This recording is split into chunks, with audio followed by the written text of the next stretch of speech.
이런 순간이 있습니다. 전화가 왔는데 받기가 망설여집니다. 만나기로 한 약속인데 발걸음이 무겁습니다. 분명 오래 알아온 사이인데 만나고 돌아오면 이상하게 마음이 무겁습니다. 많은 분들이 이런 감정을 그냥 넘깁니다. 원래 사람 관계가 다 그런 거라고 생각하기 때문입니다. 그런데 최근 동양 철학자 도올 김용욱 선생의 이야기가 다시 회자되고 있습니다. 바로 인생에서 반드시 멀리해야 할 사람에 대한 이야기입니다. 여기서 한 가지 질문을 드리겠습니다. 왜 우리는 나를 힘들게 하는 관계인 걸 알면서도 쉽게 끊어내지 못하는 걸까요? 또 하나입니다.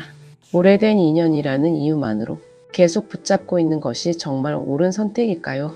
많은 분들이 인간관계는 무조건 참고 이어가는 것이 미덕이라고 생각합니다. 하지만 동양 철학의 오랜 가르침은 조금 다른 이야기를 하고 있습니다. 관계도 나 자신을 지키는 선 안에서 맺어져야 한다는 것입니다.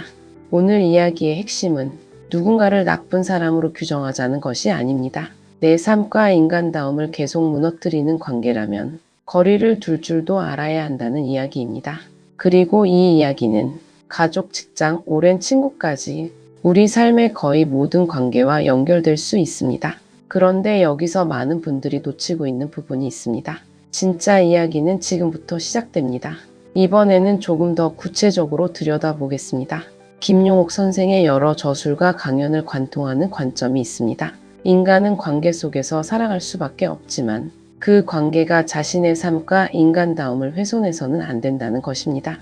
이 철학을 인간관계에 대입해보면 특히 경계해야 할 사람의 유형이 떠오릅니다. 첫 번째는 자신의 생각만이 옳다고 믿는 사람입니다. 배움의 시작은 자신이 모를 수 있다는 사실을 인정하는 데 있습니다. 그런데 자신의 생각을 절대적인 진리처럼 여기고 다른 사람의 말을 들으려 하지 않는 사람이 있습니다. 이런 사람과는 대화 자체가 성립되기 어렵습니다. 오래 지내다 보면 관계는 서로를 이해하는 과정이 아니라 누가 옳은지를 증명하는 싸움으로 변해갑니다. 자신의 무지를 인정하지 않는 사람에게는 아무리 좋은 말을 건네도 변화를 기대하기 어렵습니다. 두 번째는 말과 행동이 계속 다른 사람입니다.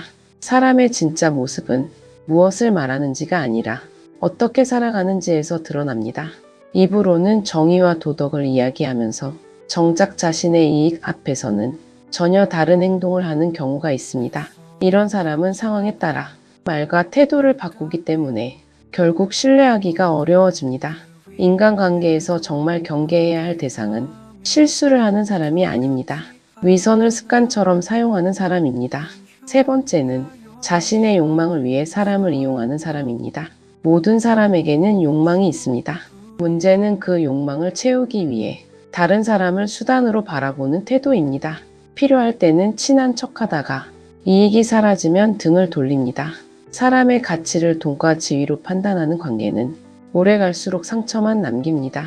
이런 사람에게서는 조용히 거리를 두는 것이 자신을 지키는 방법이 됩니다.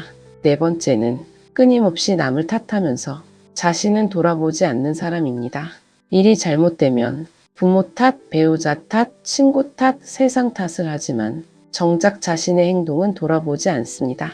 스스로를 성찰하지 않는 사람은 같은 문제를 반복하면서 주변 사람까지 그 불행 속으로 끌어들이기 쉽습니다. 이런 사람을 억지로 바꾸려 하기보다 때로는 조용히 멀어지는 것도 삶의 지혜라고 할 수 있습니다. 지금까지의 핵심을 한 문장으로 정리하면 이렇습니다.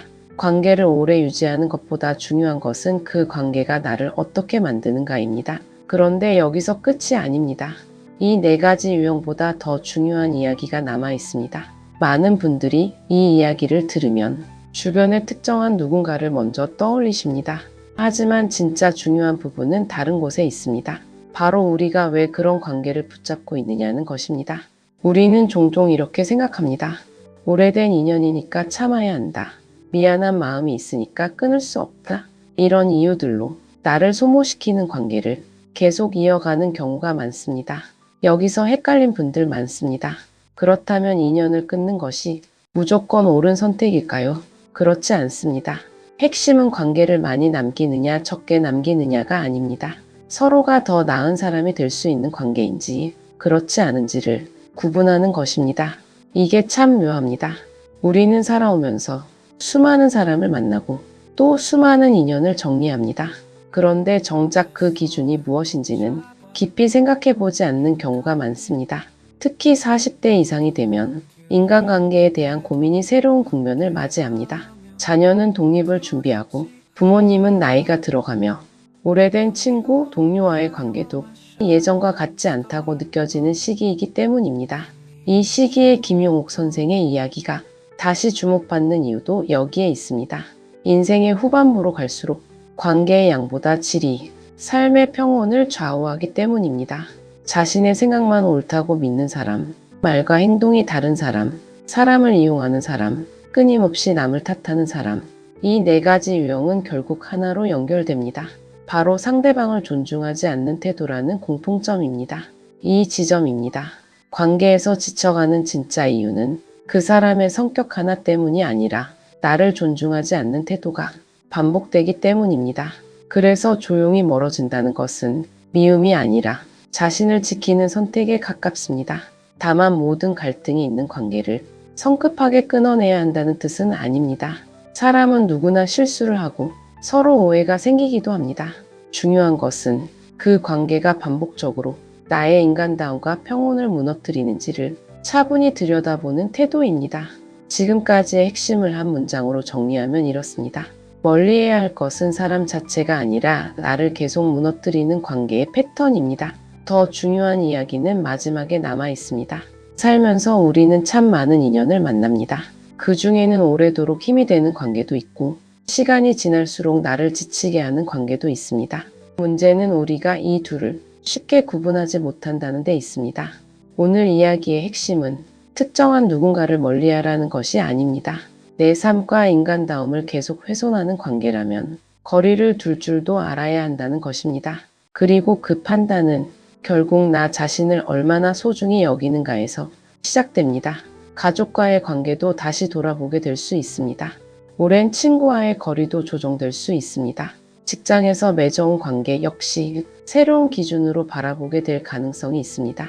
결국 중요한 것은 몇 명의 사람을 곁에 두고 있느냐가 아니라 그 관계들이 나를 어떤 사람으로 만들어가고 있느냐를 이해하는 것입니다.